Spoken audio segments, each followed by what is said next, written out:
Hello दोस्तों। कैसे हैं आप सब। उम्मीद है आप सब बढ़िया होंगे। तो दोस्तों देखिए, जैसा कि पहली वीडियो में हमने पढ़ा था कि कोई भी दो इक्वेशंस हैं उनको ग्राफ में कैसे शो करते हैं, उनको ग्राफ में कैसे बनाते हैं। अब हम नेक्स्ट एक्सरसाइज में देखेंगे क्या उनको अब हमने कोई भी दो इक्वेशंस हैं उनको हमने ग्राफ में बनाया, लेकिन ग्राफ में बनाने के बाद उनको सोल्व भी तो करना पड़ेगा ना हमको। जो हम एक्स और वाई मान के इक्वेशन बनती थी, तो एक्स और वाई की वैल्यू भी तो हमको फाइंड करनी होगी। तो एक्स और वाई की वैल्यू निकालने के लिए हमारे पास में क्या तीन कंडीशंस होती हैं। देखिए,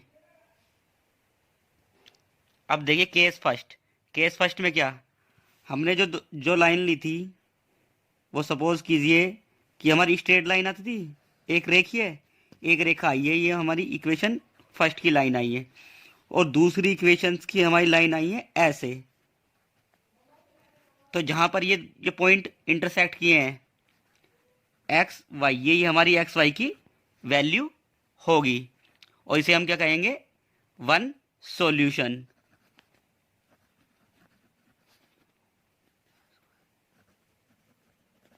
सॉल्यूशन या यूनिक सॉल्यूशन भी बोलते हैं। केस सेकंड,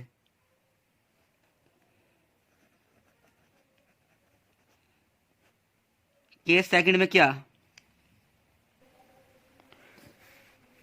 तो इसको क्या बोलेंगे, कॉन्सिस्टेंट। इसका क्या होगा, संगत। मतलब इसका क्या होगा, संगत आंसर होगा। अब सेकंड केस में देखिए, अब हमारे पास में दो लाइंस आई हैं, पैरेलल लाइंस।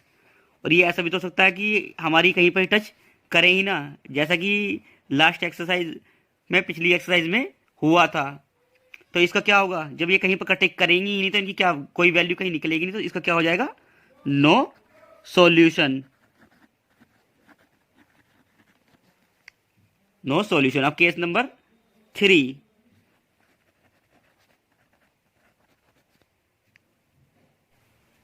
तो इसको क्या बोलेंगे, इनकॉन्सिस्टेंट। अब केस थर्ड, अब देखिए आपकी कोई लाइन आई है और इसी लाइन के ऊपर मेरी, ऐसा भी तो हो सकता है कि दूसरी लाइन भी इसी के ऊपर ही आ जाए, कि फर्स्ट की भी और सेकंड की भी एक ही हो जाए। जब दोनों की एक साथ ही आ जाएगी तो उसका क्या होगा, जब एक साथ आ गई तो दोनों क्या होंगे, उसे कितने बहुत सारे सॉल्यूशन निकलेंगे। तो इसको क्या बोलते हैं, इनफाइनाइट मैनी सॉल्यूशन।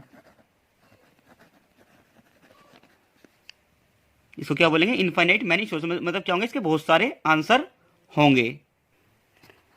तो इसको क्या बोलते हैं, डिपेंडेंट। अब देखिए, अगर मुझे एग्जाम में पता करना हो कि कोई भी इक्वेशंस के कि वन सॉल्यूशन है, नो सॉल्यूशन है या इनफाइनाइट मैनी सॉल्यूशन, तो ये पता करने के लिए क्या मुझे पूरी की पूरी इक्वेशन सॉल्व करके और उसे ग्राफ में बता के बताना पड़ेगा। लेकिन इसका एक दूसरा तरीका भी है। देखिए, कोई भी इक्वेशंस की जनरल फॉर्म क्या होती है, जनरल फॉर्म हमारे पास में होती है। तो हमारी जो इक्वेशन होती है जनरल फॉर्म कितनी होती है, a1x b1y c1 equals to 0 first.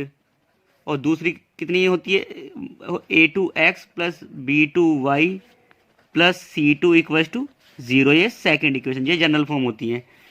तो अगर मेरा a1 upon a2 does not equals to b1 upon b2y, कि मतलब जो a1 की जो वैल्यू है अपॉन a2 और b1 और b2 की आपस में बराबर ना आए, तो इसके क्या होंगे, इसका होगा वन सॉल्यूशन।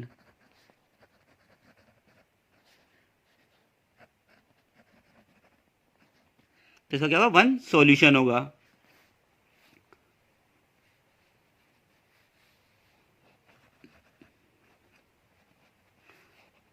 अब केस सेकंड में, अगर मेरा a1 upon a2 equals to b1 upon b2 और does not equals to c1 upon c2 आए, तो इसके क्या होंगे मेरे, इसका होगा नो सॉल्यूशन।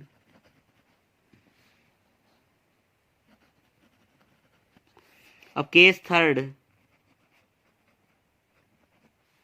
अगर मेरा a1 upon a2 equals to आए b1 upon b2 equals to आए c1 अपॉन c2 के, कि सारी चीज़ें आपस में क्या जाए, बराबर आ जाएं, तो इसके इसके क्या होंगे मेरे पास में, इनफाइनाइट मैनी सॉल्यूशन होंगे।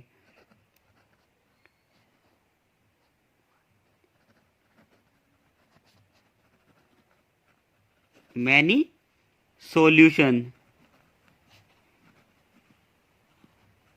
इसके क्या होंगे मेरे, बहुत सारे हल होंगे। तो देखिए अब एक्सरसाइज 3.2 का क्वेश्चन नंबर 1 का फर्स्ट पार्ट में क्या दिया गया है,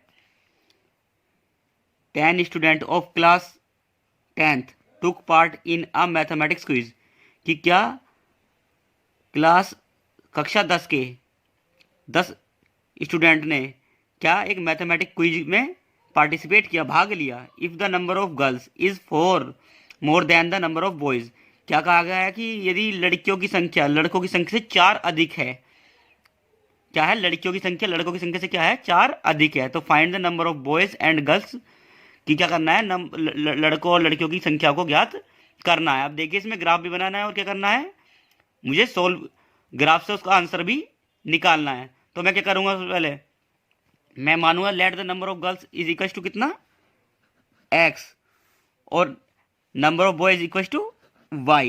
अब इसने क्या कही, टोटल स्टूडेंट कितने हैं मेरे पास में, लड़के और लड़कियां कितने, 10 स्टूडेंट हैं। तो पहली इक्वेशन तो मेरी यहीं से बन गई कि x plus y is equal to 10, क्योंकि क्या दिया हुआ है कि लड़के और लड़कियों की संख्या 10 दी हुई है।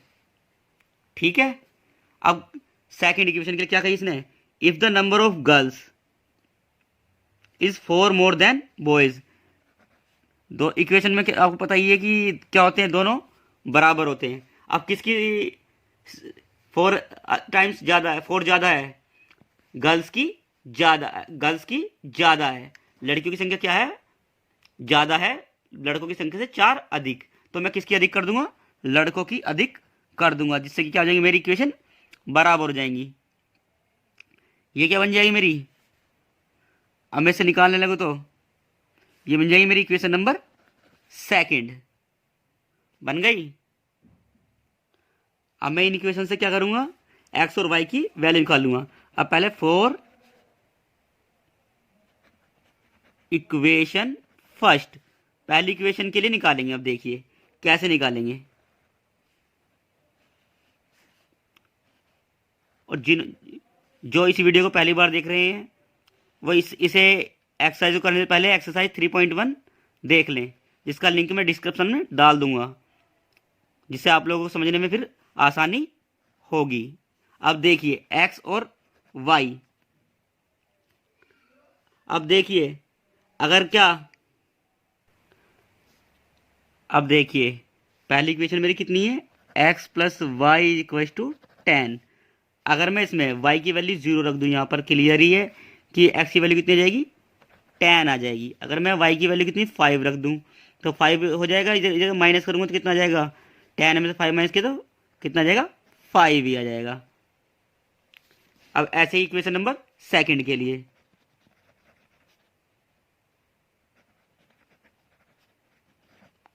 सेकंड इक्वेशन मेरी कितनी है, x equal to y plus 4। तो उसके लिए क्या करूँगा, मैं बॉक्स बनाऊंगा सबसे पहले। तो ये मैंने बॉक्स बना लिया, एक्स वाई लिख लिए। अब देखिए इस वाली इक्वेशन में अगर मैं y की वैल्यू कितनी 6 रखता हूँ तो x की वैल्यू कितनी आ जाएगी, 6 और 4 10। और अगर मैं y की वैल्यू 2 रखता हूँ तो x की वैल्यू कितनी आ जाएगी मेरी, 2 और 4 6 आ जाएगी। अब मेरे पास में क्या आ गया, कोऑर्डिनेट्स आ गए हैं। अब मैं उनको क्या करूँगा, ग्राफ खींच लूँगा, ग्राफ पर शो कर दूँगा। तो अब देखिए मेरे पहले कितने हैं, मेरे x की 10 और y की 0, y की 0 और x की 10 मेरी कहाँ पर आएगी, यहाँ पर 10 और 0 आ गए मेरे ये। अब दूसरे मेरे कितने हैं, x की भी 5 और y की भी 5, तो x की भी 5 और y की भी 5, तो मेरी कहाँ पर आएगी, यहाँ पर 5 5। अब मैं क्या करूँगा, इन दोनों को आपस में मिला दूंगा। अब ऐसे ही मैं दूसरी इक्वेशन के भी पॉइंट रखूंगा, कितने, x 10 है और y 6 है, x मेरा 10 है और y मेरा 6 है तो मेरे कहाँ पे आएगा, यहाँ के आसपास आएगा। और दूसरे मेरे कितने हैं पॉइंट, एक्स 6 है और वाई 2 है। एक्स मेरा 6 है और वाई मेरा 2 है, तो मेरा पॉइंट कहाँ पे आएगा, यहाँ पे आएगा।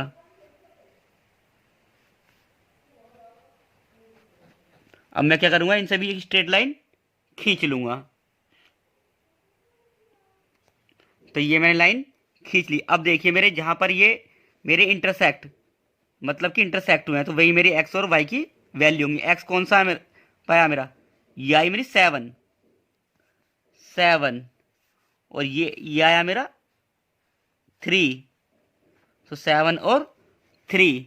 तो अब इसमें कितना हो जाएगा, नंबर ऑफ बॉयज कितने हो जाएंगे और नंबर ऑफ गर्ल्स, तो नंबर ऑफ गर्ल्स कितनी हो जाएंगी मेरी 7, और नंबर ऑफ बॉयज कितने हो जाएंगे मेरे 3। अब देखिए अगर मैं चेक करने के उससे भी आऊँ तो क्या क्या क्वेश्चन में क्या कहा गया था, कहा गया था मेरे में कि जो लड़कियों की संख्या है लड़कों की संख्या से 4 अधिक है। तो लड़कों की संख्या कितनी आई है मेरे पास में 3 आई है, तो 4 अधिक कितनी होगी 7। तो मेरा क्या क्वेश्चन है, सेटिस्फाइड है। अब एक बार आप लोग इसको नोट करना नोट कर लीजिए, और स्क्रीनशॉट लेना हो स्क्रीनशॉट लीजिए, फिर हम आगे नेक्स्ट क्वेश्चन पर चलते हैं।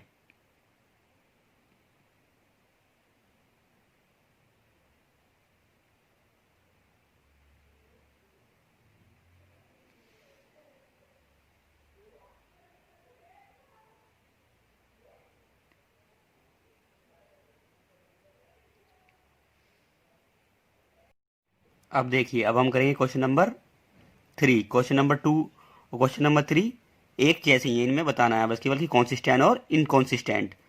तो मैंने आपको बताया ही था कॉन्सिस्टेंट और इनकॉन्सिस्टेंट के लिए इस चैप्टर के स्टार्टिंग में ही। अब देखिए अब इसकी इक्वेशन की क्या करेंगे, हम कंपैरिजन करेंगे। कंपैरिजन करेंगे तो A1 हमारी जो जनरल फॉर्म इक्वेशन की से कंपैरिजन करेंगे कितना आएगा, A1 इक्वल टू कितना आ जाएगा, ये मेरा है 3, और B1 2, और A2 2, और B2 माइनस के 3। तो अब देखिए A1 upon A2 equals to B1 upon B2। तो A1 की वैल्यू कितनी है मेरे पास में 3/2, और 2/-3। तो ये क्या है, डज नॉट इक्वल्स टू, ये आपस में क्या है, इक्वल नहीं है। तो ये जब इक्वल नहीं है तो हमारी कौन सी कंडीशन होगी, ये क्या होंगे हमारे कॉन्सिस्टेंट। क्या होंगे ये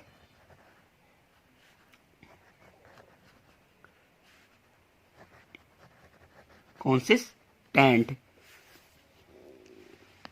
अब देखिए इसका सेकंड पार्ट,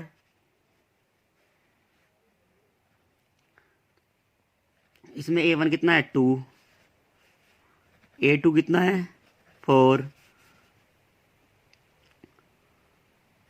B1 कितना है -3, B2 कितना है -6, और C1 कितना है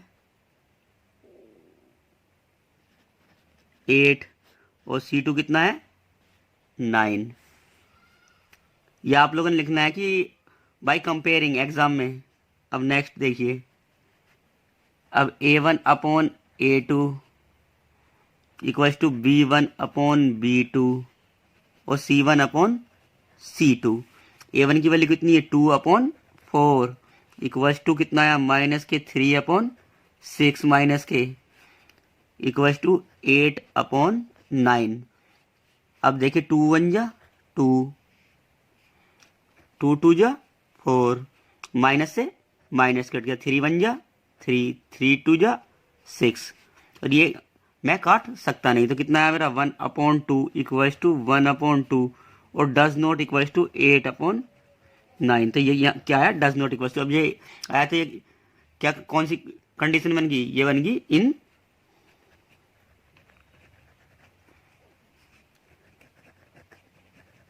इनकॉन्सिस्टेंट। क्लियर। और बाकी पार्ट इसके क्वेश्चन के अब खुद करेंगे। अब हम करेंगे क्वेश्चन नंबर 4। अब देखिए क्वेश्चन नंबर 4। क्वेश्चन नंबर 4 में क्या दिया हुआ है कि इसने क्या दिया, half of the parameter of a rectangle garden.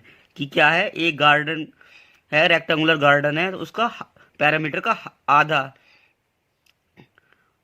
Whose length is 4 metre more than its width. जो उसकी लेंथ है, उसकी लंबाई है, उसकी चौड़ाई से 4 मीटर अधिक है, इज 36। उसका जो पैरामीटर का हाफ का जो पैरामीटर वो कितना है मेरा, 36 है। तो find the dimension of the garden. तो अब सबसे पहले मैं क्या करूंगा, वही let the length of the garden कितनी होगी मेरी, x, और विड्थ कितनी मान लूंगा, y। अब इसके बाद इसने क्या, अब देखिए क्या पैरामीटर ऑफ गार्डन कितना होता है,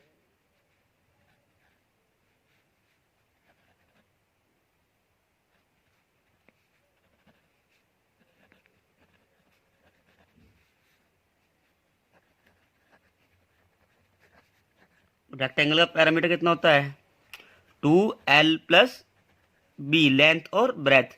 तो हाफ कितना हो जाएगा इसका,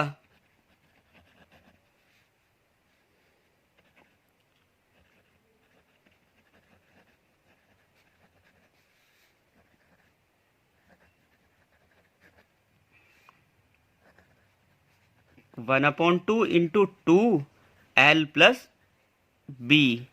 2 से 2 करे तो l प्लस बी। तो क्या दिया हुआ है, ये दिया हुआ है 36। तो मेरी पहली इक्वेशन क्या बन जाएगी, मेरी लेंथ है x और ब्रेथ है y, इक्वल टू कितना है, 36। Equation number first. अब इसने क्या कहा है कि जो लेंथ है वो क्या है, ब्रेथ की 4 मीटर अधिक है। तो क्या करूंगा मैं, जब लेंथ अधिक है तो क्या क्या किसको करूंगा मैं क्या कर दूंगा, जब लेंथ मेरी अधिक है तो मतलब मेरी x की वैल्यू अधिक है, तो किसको मैं करूंगा, बराबर करने के लिए y को, ब्रेथ को अधिक कर दूंगा। तो मेरी क्या हो जाएगी, ये इक्वेशन नंबर सेकंड। अब मैं फिर वही अपना तरीका, x और y बॉक्स बनाऊंगा और क्या करूंगा, x और y की वैल्यू, क्योंकि मुझे ग्राफ में भी ग्राफ शो करना है। तो 4 इक्वेशन फर्स्ट कितनी है मेरी, x plus y equal to 36। अब इसे करने के लिए क्या करूंगा, मैं बॉक्स बना दूंगा।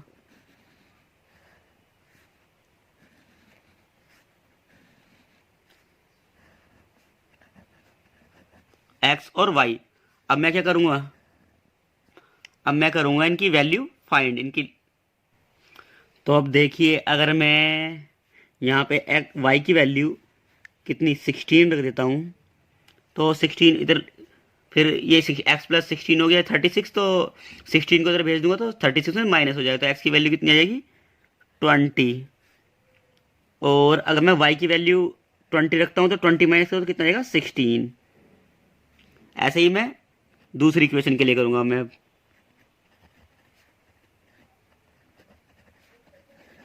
इक्वेशन सेकंड कितनी है मेरी, x equal to y plus 4।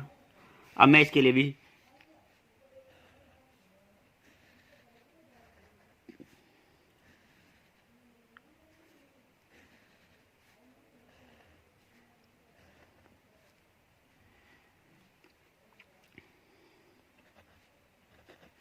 ऐसे ही मैं इसके भी निकाल लूंगा। ऐसे ही मैं अब दूसरी इक्वेशन के लिए निकाल दूंगा। मेरी दूसरी इक्वेशन क्या है, मेरी x is equal to y plus 4।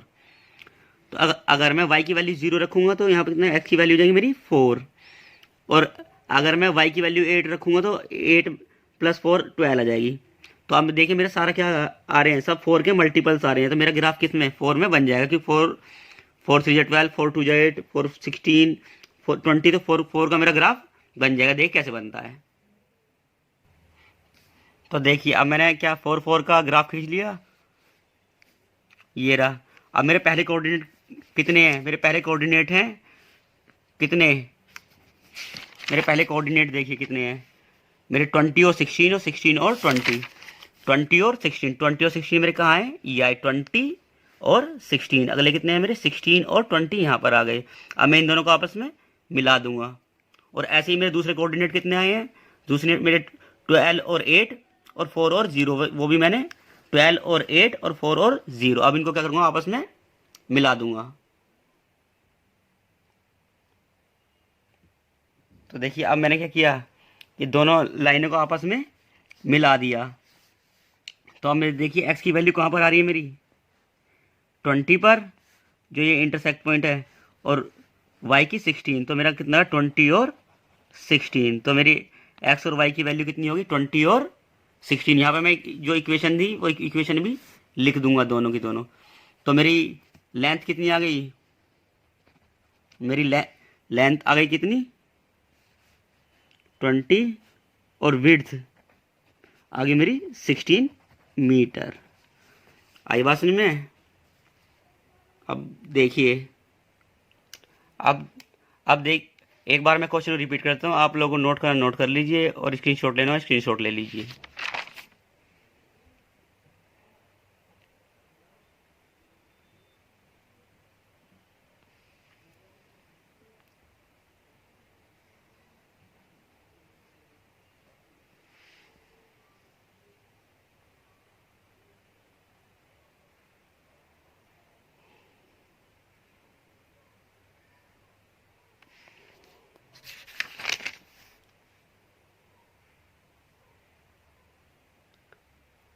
अब नेक्स्ट क्वेश्चन जो है उसमें A1 A2 और B1 B2 मान के सोल्व करना है, वो आप लोग खुद करेंगे, और ग्राफ खींचना है बस। केवल अगर कंडीशन बनती है कि इंटरसेक्टिंग और नॉन इंटरसेक्टिंग बताने हैं आप लोगों ने। अब क्वेश्चन नंबर 7 में क्या क्या करना है, आप लोगों ने दो इक्वेशन दी हुई हैं, उनसे क्या करोगे, आप कोऑर्डिनेट निकालोगे, और कोऑर्डिनेट निकाल करके ग्राफ खींचना है। ट्राई करके देखना, हो जाता है तो ठीक है, नहीं तो कमेंट करना, मैं सॉल्व करा दूंगा। अगर आप लोगों को वीडियो पसंद आई हो तो लाइक शेयर और सब्सक्राइब करें। Thank you.